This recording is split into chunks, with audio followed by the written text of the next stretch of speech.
लगता है कुमार को किसी की अशुभ दृष्टि लग गई है। लौशिका, युवराज की नजर उतारो शीघ्र।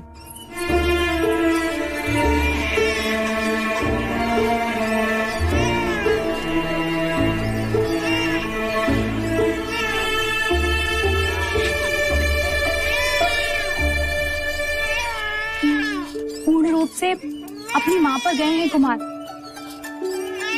महादेवी भी तो जागती थी आधी आधी रात, फिर न जाने क्या क्या जतन करने पड़ते थे उन्हें सुलाने के लिए। सर में तेल लगाओ, गाना गाओ, संगीत सुनाओ।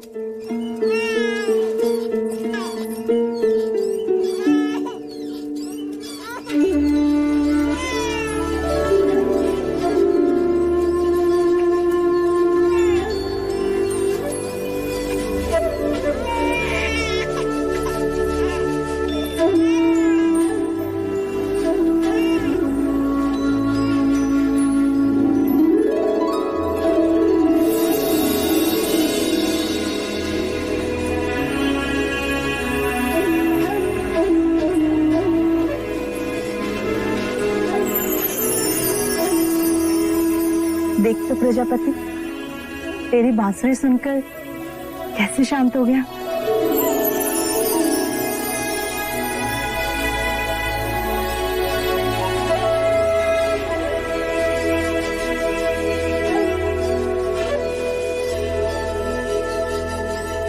देखिए तो महादेवी, बांसुरी के स्वर सुन के कैसे सो गए हैं हमारे कुमार।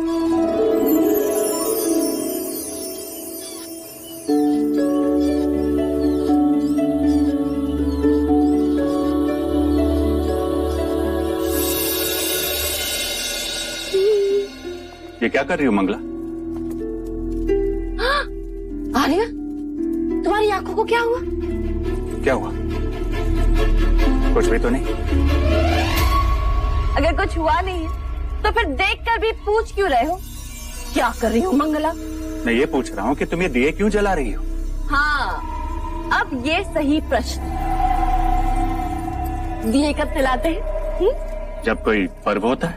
आज पर्व ही तो है। किंतु आज कौन सा पर्व है? अरे, महामुनि असित ने हमारे देवदत्त के लिए भविष्यवाणी जो की है। भविष्यवाणी? किंतु वो भविष्यवाणी तो सिद्धार्थ के लिए थी। हाँ, उसी के लिए की थी। शब्द सिद्धार्थ के लिए थे, पर मर्म देवदत्त के लिए था। वो कैसे? आंखें बड़ी करो आर्य, आंखें बड़ी करो। अरे, सिद्धार्थ बड़ा होकर सन्यासी बनेगा, राज गद्दी पर देवदत्त ही तो बैठेगा ना।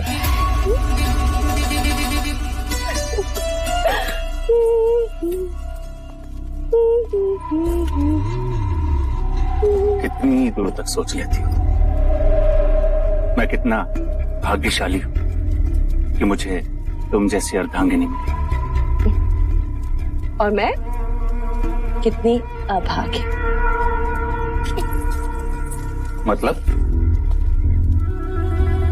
मतलब मूछें होती तो महाराज बनते। मांग है इसलिए मंगला।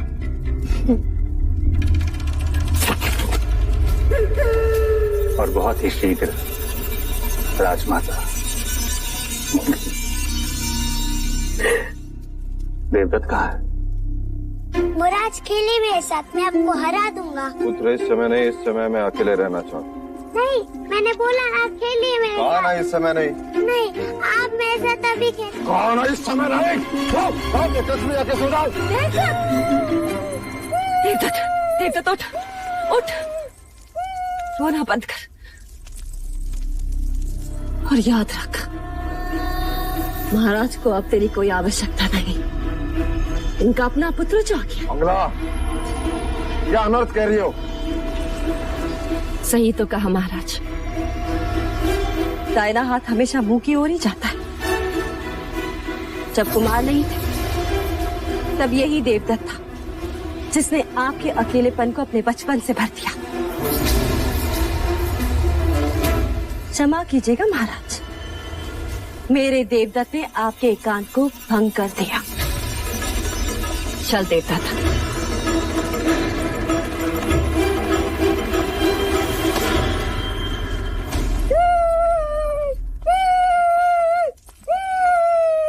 शांत शांत हो जा।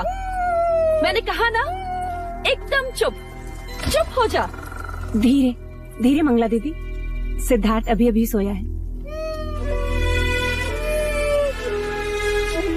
तुम्हें क्या हुआ? तुम क्यों रो रहे? आज महाराज पहली बार देवव्रत पर क्रोधित हुए हैं। महाराज क्यों? आपके कारण। हमारे कारण? आप महादेवी माया को वचन देकर भूल गई महादेवी प्रजापति। आपने कहा था कि आप दोनों का ध्यान रखेंगे, परंतु युवराज सिद्धार्थ के लालन पालन में इस तरह डूब गई हैं आप कि व्यथा में डूबे महाराज पर ध्यान ही नहीं रहा आपका। माँ तो बन गई, परंतु पत्नी का धर्म भूल गई। इस समय जब महाराज को आके शयन कक्ष में होना चाहिए, वो व्यथित राज्य सभा में बैठे हैं। आप महादेवी हैं, किंतु आयु में मैं आपसे बड़ी हूँ। आपका ध्यान रखना मेरा कर्तव्य है, इसलिए बिना मांगे आपको सलाह दे रही हूँ। ऐसे कोमल अवसर में अपने पुरुष को अकेला नहीं छोड़ना चाहिए। आप समझ रही हैं ना? चल देवदत्त।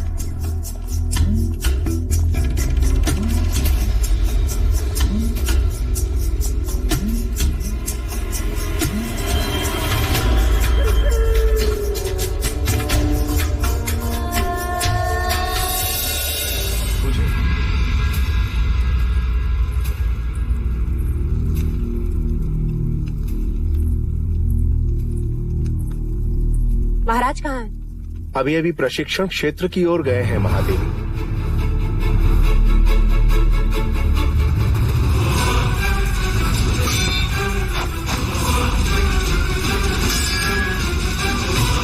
मेरा पुत्र सन्यासी बन जीवन के हर युद्ध में ये विजयी होगा, और वो युद्ध भावनाओं का होगा।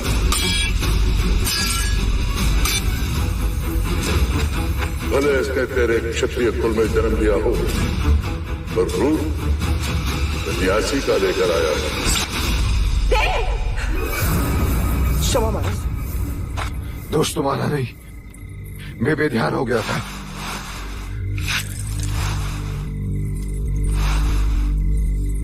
ये क्या देव? ये कोई समय है प्रशिक्षण का? नींद नहीं आ रही थी, व्यतीत था, अपने क्रोध पर काबू नहीं कर पा रहे थे, इसलिए। ऐसी कौन सी व्यथा है देव जिसने आपको इतना चिंतित कर दिया? इस शाक्य कुल का पतन होते नहीं देख सकता देवी। मैं क्षत्रियों का अपना धर्म छोड़ते नहीं देख सकता।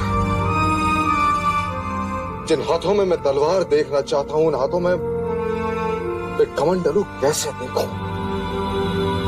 जिस शरीर पर मैं रक्त रंजित घाव देखना चाहता हूं, वहां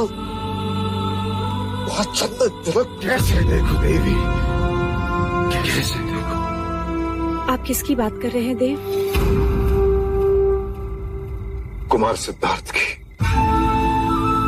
असत मुनि की वाणी अभी गूंज रही है मेरे कान में। आप अकारण ही व्यथित हो रहे हैं देव। कल किसने देखा है? इतना जब तप यज्ञ के पश्चात एक पुत्र हुआ, और वो भी सन्यासी। ऐसा कुछ नहीं होगा देव। असत मुनि की वाणी कभी असत्य नहीं हुई देव।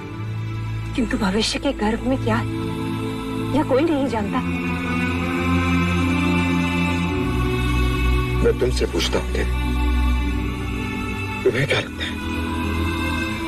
जिस भव्य वस्त्र से सन्यासी का चोला बनता है, उसी भव्य वस्त्र से हमारे राज्य का परचम बना है।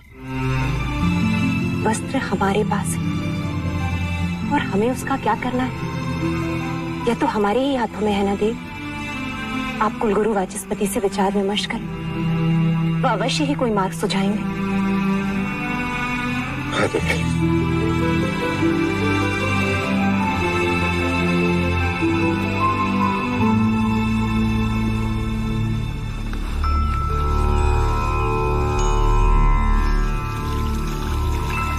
मूलाथो ब्रह्म रूपाया मध्याथो विष्णु रूपेणे अगर्थ शिव रूपाया वृक्ष राजाय ते नमः। महादेवी प्रजापति, आपका यह विचार अति सराहनीय है। यदि हर परिवार अपने मृत आत्मा की स्मृति में एक वृक्ष लगाए और उनका जतन करे तो पृथ्वी सदैव हरित रहेगी और उनकी स्मृति भी जीवित रहेगी। आज हमने ये वृक्ष लगाकर माँ देवी महामाया की स्मृति को सदैव के लिए धरती से जोड़ दिया है। महादेवी महामाया की, महादेवी महामाया की, महादेवी महामाया की।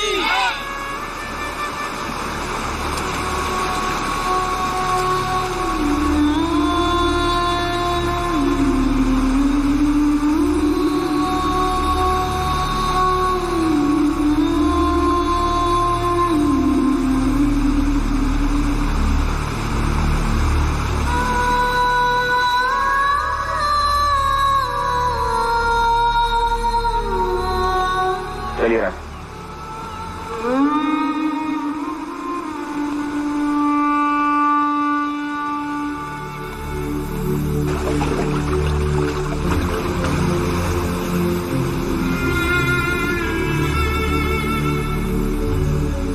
गुरुवर्य, मुझे आपके मार्गदर्शन की आवश्यकता है।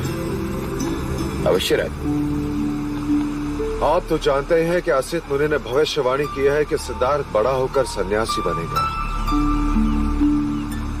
परंतु मैं चाहता हूं कि सिद्धार्थ बड़ा होकर चक्रवर्ती सम्राट बने। मुझे यही चिंता सता रही है कि सिद्धार्थ का भविष्य क्या होगा। इस बहते पानी को देख रहे हैं राजा?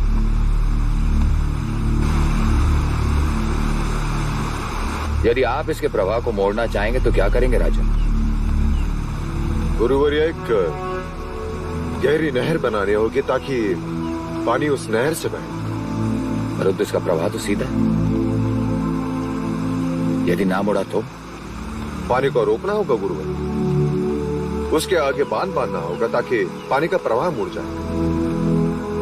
सिद्धार्थ का जीवन भी इस बहते पानी की प्रवाह की तरह है राजा। यदि आप उसे योद्धा बनाना चाहते हैं तो क्षत्रियता की गहरी नहर खोदनी ही पड़ेगी। बैरागी बनने से रोकना चाहते हैं तो माया और करुणा के आगे बांध बांधना ही होगा। असित मुनि की दृष्टि एक सन्यासी की है, इसलिए उन्हें सिद्धार्थ की महानता केवल एक सन्यासी बनने में दिखती है।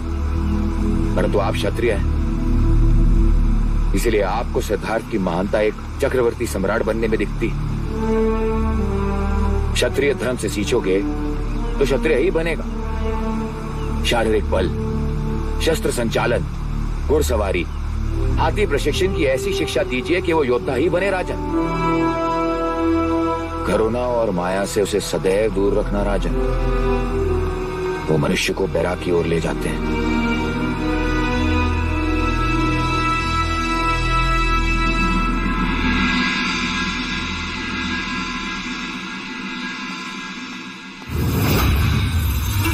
महाराज, वो भी अकेले?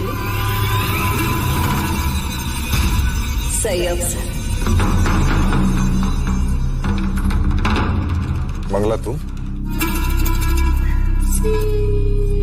इतने दिनों पश्चात आपसे अपना नाम सुनकर मन आनंदित हो गया महाराज। अच्छा हुआ। मैं भी तुमसे कुछ बात करना चाह रहा था। क्या हुआ? परख रही थी कहीं मैं सपने तो नहीं देखा जो महाराज आज मुझसे बात करना चाहते। आज का दिवस तो मेरे लिए एक उत्सव ही है।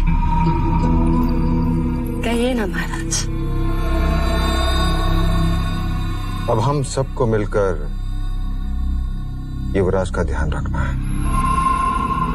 आप कहें तो मैं आपका भी ध्यान रख सकती हूँ महाराज। कुछ मर्यादाओं का उल्लंघन अच्छा नहीं होता, और कुछ इच्छाओं का दमन संभव नहीं होता महाराज। तुम फिर से वही बात कर रही हो? क्योंकि मैं वो बात आज तक नहीं भुला सकी। देवी प्रजापति में ऐसा क्या था जो दूसरे विवाह के लिए आपने उसे चुना और मुझे आपके दूसरे भाई से ब्याह करना पड़ा, जबकि मेरी असली चाह तो आप ही थे महाराज। ये सारी बातें अतीत की है मंगला।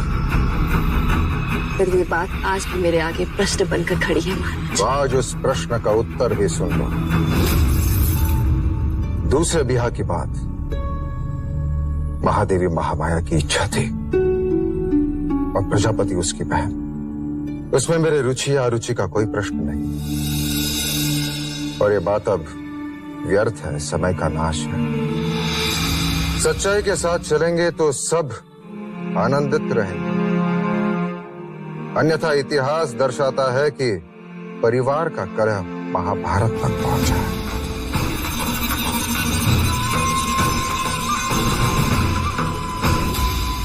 महाराज शुद्धोधन,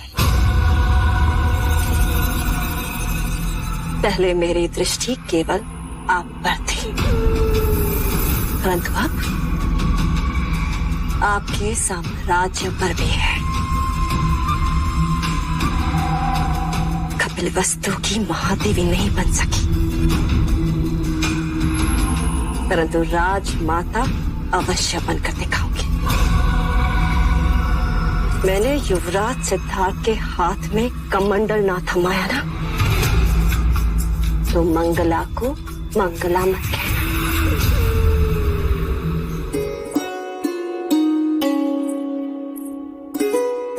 अब देखें कैसा लग रहा है। महादेवी प्रजापति, क्या हम भीतर आ सकते हैं? आपको भीतर आने के लिए आज्ञा की आवश्यकता कब से पड़ गई? आइए छोटे राजा।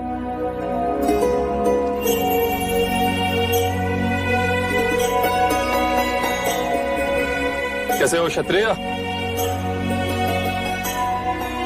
ऐसे क्या देख रहे हो? हम तुम्हारे छोटे चाचा हैं। महादेवी, महाराज ने कुमार के लिए वस्त्र भिजवाए। वस्त्र? देव ने?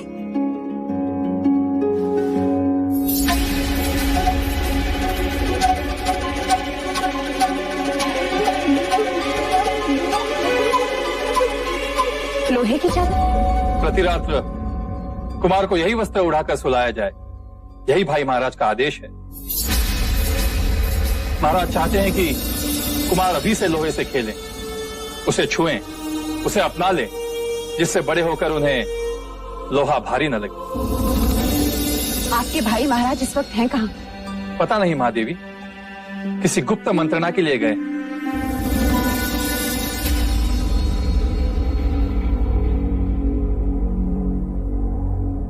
असित मुनि की भविष्यवाणी आप सबने सुनी।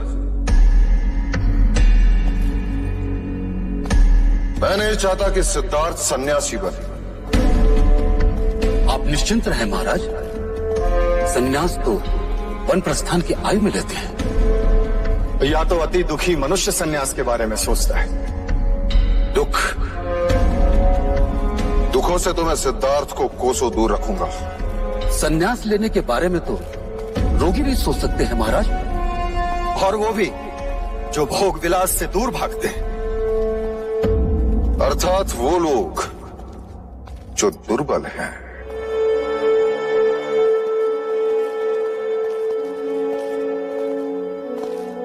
इसका तात्पर्य यह है कि हमें दुख, दुखी और दुर्बलता से, गरीब, रोगी और वृद्धों से सिद्धार्थ को दूर रखना होगा। परंतु ये तो असंभव है महाराज। राज्य में गरीब, वृद्ध, रोगी, प्रजाजन तो रहेंगे ही। उन सबसे सिद्धार्थ को कैसे दूर रख सकते हैं?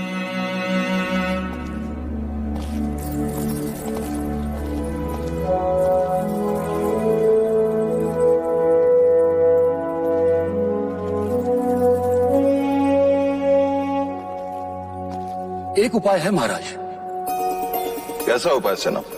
क्यों ना हम राज्य के सभी दुखों को बाहर कर दें। महाराज, क्यों ना हम रोगी, वृद्ध और आर्थिक रूप से पीड़ित ऐसे मनुष्यों को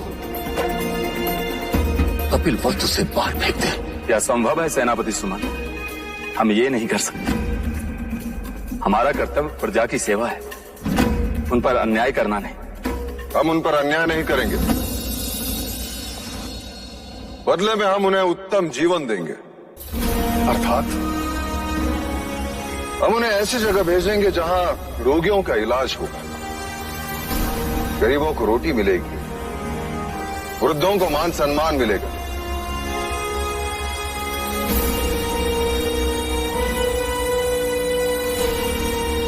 क्या आपको मेरा प्रस्ताव अच्छा नहीं लगा? लोक कल्याण के साथ साथ हमारा हेतु भी पूर्ण हो जाए। क्षमा महाराज, किंतु इतने लोगों को हम बसाएंगे कहाँ? ये लोग हमारे कहने से जाने भी तो चाहिए। मैं स्वयं उन्हें समझाऊंगा। और नहीं माने तो? नहीं माने तो हम उन्हें बलपूर्वक मनाएंगे। शस्त्र के आगे शास्त्र भी झुकते हैं।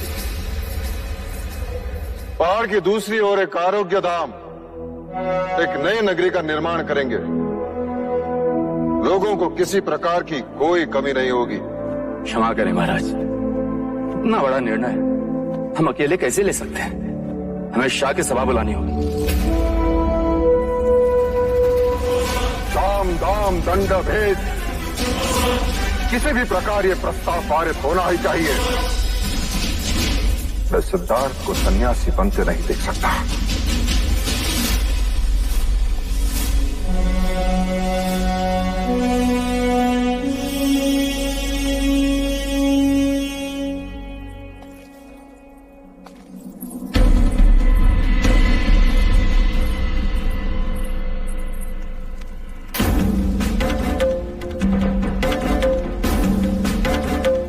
हमारी सभा संबोधन के बाद प्रस्ताव सर्वानुमति से पारित होना चाहिए। आप निश्चिंत रहे महाराज, सभी को समझा दिया गया। कोई सिक्कों की बोली समझा तो कोई तलवार की भाषा, कोई विरोध शेष नहीं है। अब यहाँ वही होगा महाराज जो आप कहेंगे।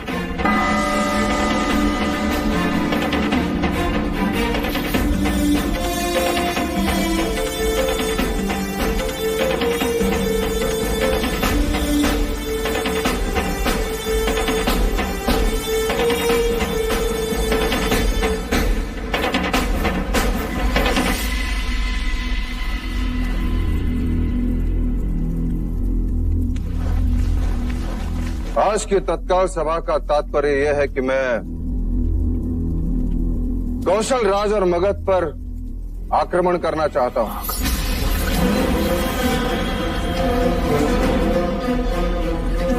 क्या हमने कुछ असत्य कहा? क्या हमें से हर एक शाक्य ये नहीं चाहता कि कपिल वस्तु का विस्तार हो? किंतु उन दोनों से युद्ध का विचार तो आत्मघाती है महाराज शुद्धोधन। कीचक जी, मैं 20 वर्ष पश्चात की बात कर रहा हूं। यदि कल फल खाना हो तो उसका बीज हमें आज ही बोना होगा। कल के युद्ध के लिए आज हमें एक ऐसे नेतृत्व को ढूंढना होगा जो आने वाले कल में हमारा सेनापति हो, सम्राट हो, ऐसा योद्धा हो जिसे देखकर शत्रु भयभीत हो जाए, जिसे भाग्य का भी साथ हो और आप सबका साथ। मेरे कुमार सिद्धार्थ में ये सारी योग्यताएं हैं, ये केवल मैं नहीं कहता। शाक्य कुलगुरु वाचस्पति का भी यही कहना है। इसलिए हमें कुछ कड़े कदम उठाने होंगे जिससे हमारी आने वाली पीढ़ी शक्तिशाली हो, दुखों से कोसों दूर हो, चिंता से मुक्त हो। इसलिए मेरा यह सुझाव है कि हम एक नई नगरी का निर्माण करें जहां कपिल वस्तु के रोगी, वृद्ध और आर्थिक रूप से पीड़ित लोगों को रखा जाएगा,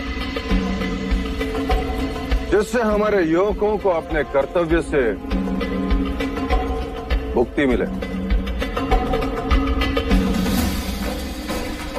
ताकि वो युद्ध कला और राज्य की प्रगति की ओर अपना लक्ष्य केंद्रित कर सके।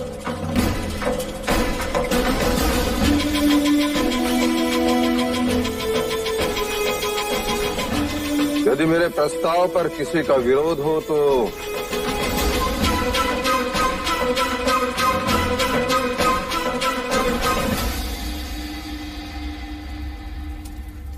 क्या शाक्य कुल के सभी प्रतिनिधियों को इस प्रस्ताव पर सहमति है? क्या महाराज शुद्धोदन की राय सबको मान्य है? तो क्या हम ये समझ लें शाक्य सभा में ये प्रस्ताव सर्वसम्मति से पारित होता है? महाराज शुद्धोदन की, महाराज शुद्धोदन की, महाराज शुद्धोदन की।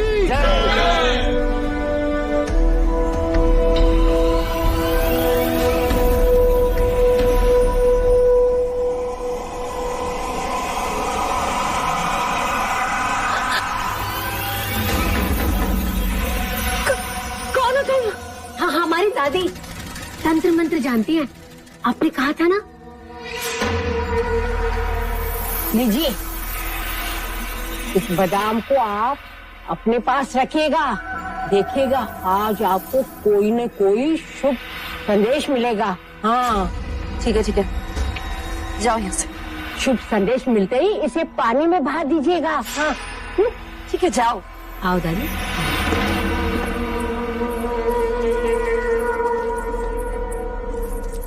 कौन थी वो?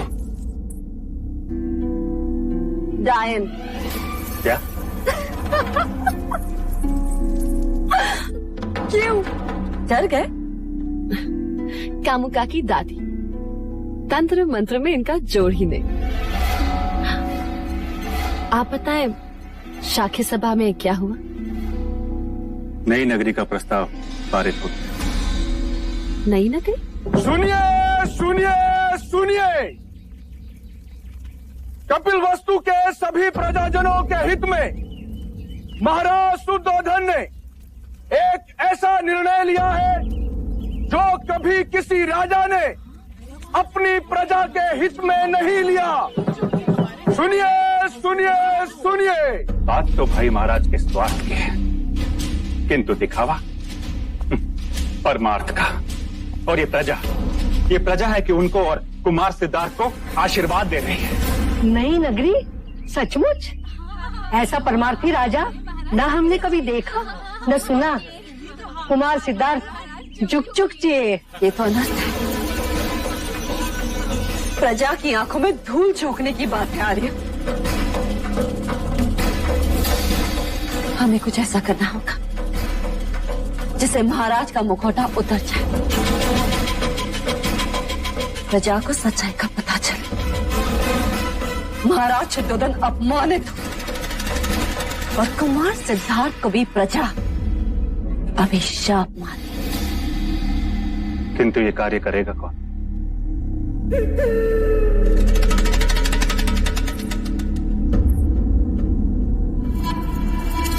कामुका।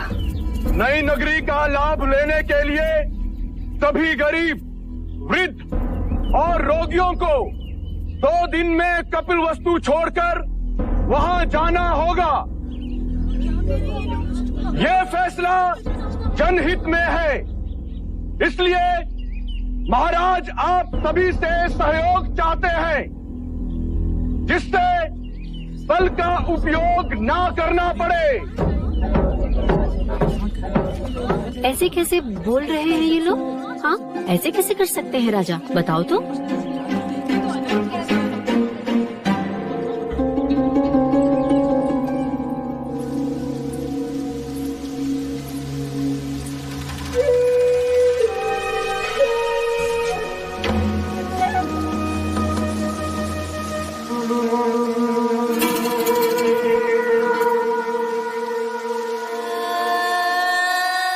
भलाई के पीछे कितना स्वार्थ छिपा है, ये तो अंदर की बात है।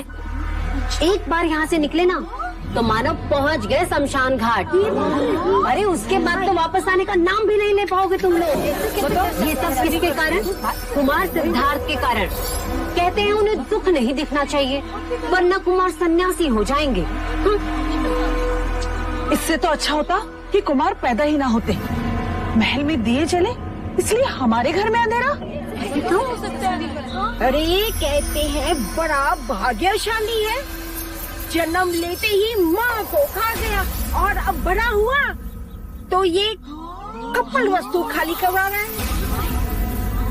ये कैसा भाग्यशाली है? हाँ महाराज को रोकिए महादेवी प्रजापति। पुत्र प्रेम में पिता अंधा हो सकता है, ये तो सुना था, पर इतना क्रूर इतना कठोर भी हो सकता है ये पहली बात है। क्या हुआ मंगला दीदी? महाराज कपिल वस्तु से सारे दुखी निर्धन वृद्ध रोगियों को राज निकाला दे रहे हैं। क्यों? युवराज सिद्धार्थ के लिए, जिससे वो दुख ना देखे, उनमें करुणा ना उपजे और वो कभी सन्यासी ना बने।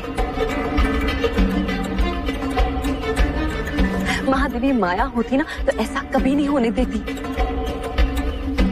महाराज को रोकिए, कहीं प्रजाजनों में असंतोष फैल गया ना तो अनर्थ हो जाएगा।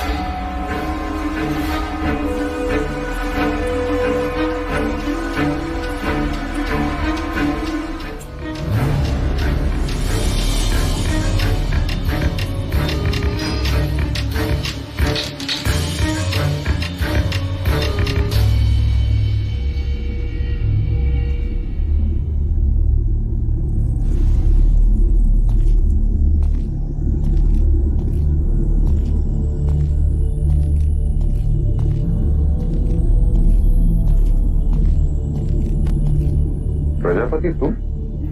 बहुत ठेस पहुंची है देव। यदि महादेवी माया जीवित होती तो क्या आप उनसे भी यह बात छुपाते? कौन सी बात? यह कैसा न्याय है देव कि मुनिवर असित ने भविष्यवाणी की और आपने पूरे कपिल वस्तु को बेघर कर दिया। अच्छे भविष्य के लिए वर्तमान को दंड भुगतना ही पड़ता है देवी। किसका भविष्य? कुमार सिद्धार्थ का। तो उसके लिए प्रजा क्यों दंड भुगते? अभी भी समय है देव, अपना आदेश वापस ले लीजिए, अन्यथा प्रजा का रोष हमें जीने नहीं देगा। क्या मिलेगा आपको यह करके? कपिल वस्तु को भावी सम्राट जो संपूर्ण भारतवर्ष पर राज करेगा। प्रजा को दुखी करके कभी कोई राजा खुश नहीं रह सकता देव। किस किस से दूर रखेंगे आप कुमार को? प्रकृति के भेद छुपाए नहीं छुपते। आप उनसे मनुष्य का दुख छुपाएंगे, मृत्यु छुपाएंगे, किंतु वृक्ष से गिरते पीले पत्ते कैसे छुपाएंगे? मुरझाते फूल कैसे छुपाएंगे देव? देवी तुम्हारी भावनाएं मुझे दुर्बल कर रही हैं। और पुत्र प्रेम आपको निष्ठुर। कहीं ऐसा ना हो कि कुमार बड़े हो और इस कांड का उल्लेख निकले तो उनका सर शर्म से झुक जाए। प्रजापति, ये मत भूलो कि मैं उसका जन्मदाता हूँ। मेरा अधिकार तुमसे बढ़कर है। मैं उसके लिए जो कुछ भी करा उसके हित में करा। ना वो दुख देखेगा ना मृत्यु जिससे वैराग्य उत्पन्न होता है।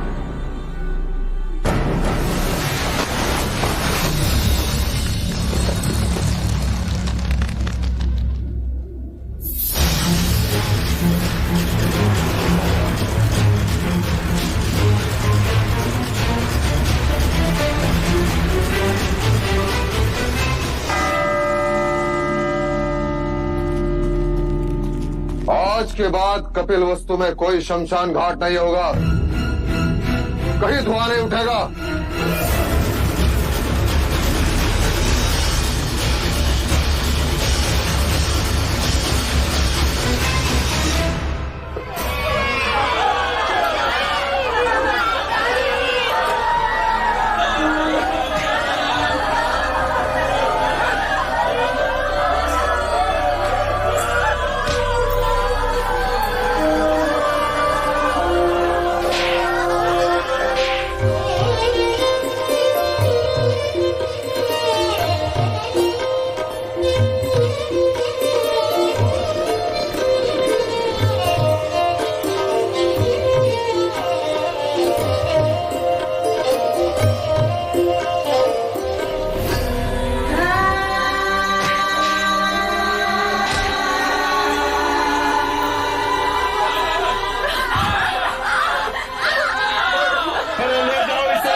कल बीमार होगा तभी लेके जाओगे इसे तुम। ये मत भूलो कि मैं उसका जन्मदाता हूं। मेरा अधिकार तुमसे बढ़कर है।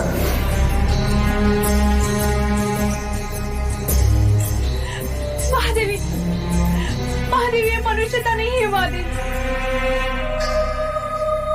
जब करुणा ही नहीं होगी तो मनुष्यता कहाँ से होगी?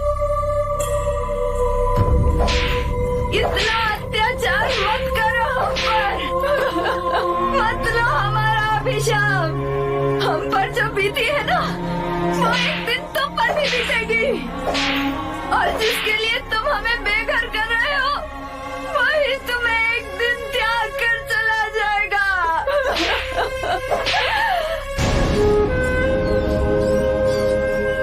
मैं तुझसे पूछ रही हूँ, और कितनी देर लगाएगा तू? और तू कब से निष्ठुरों का साथी बन गया? बोल, चुप क्यों है तू? क्या हमारा दुख कुछ तक नहीं पहुँचता? इस आतंक को देखकर तेरी आंख से आंसू क्यों नहीं बहते?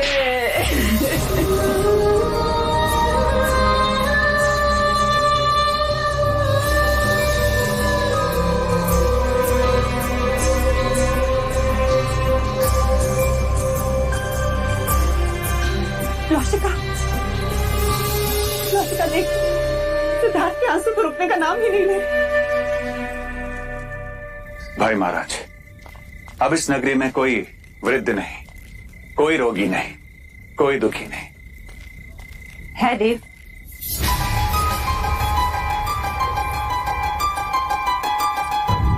कौन दुखी है? कुमार सिद्धार्थ। उनके आंसू नींद में भी रुकने का नाम नहीं ले रहे। वह सुषेण को तत्काल बुलाया जाए। जी भाई महाराज। दुख केवल तन में या आसपास नहीं होता, मन का भी होता। मन के दुख का क्या करेंगे देव? क्षत्रिय के मन में केवल स्वाभिमान रहता है, दुख नहीं।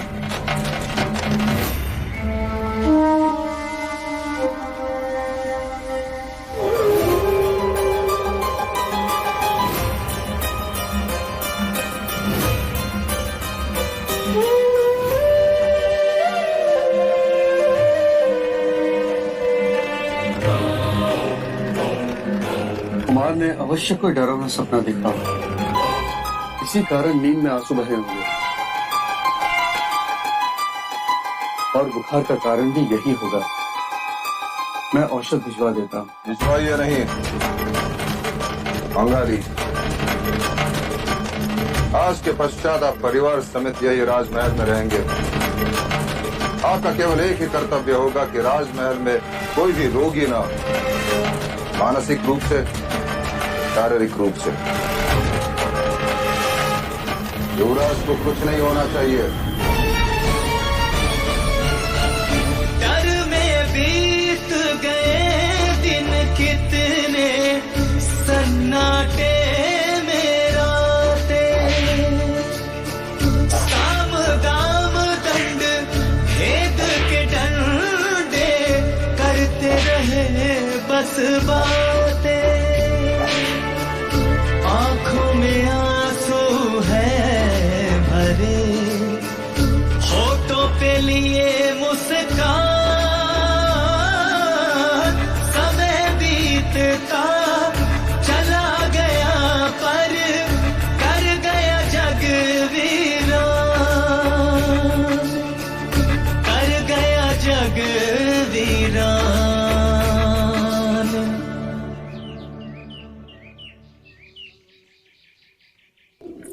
सिद्धार्थ, सिद्धार्थ, सिद्धार्थ, देवदत्त, सिद्धार्थ कहाँ है? वन मनुष्य तो वन नहीं रहता है।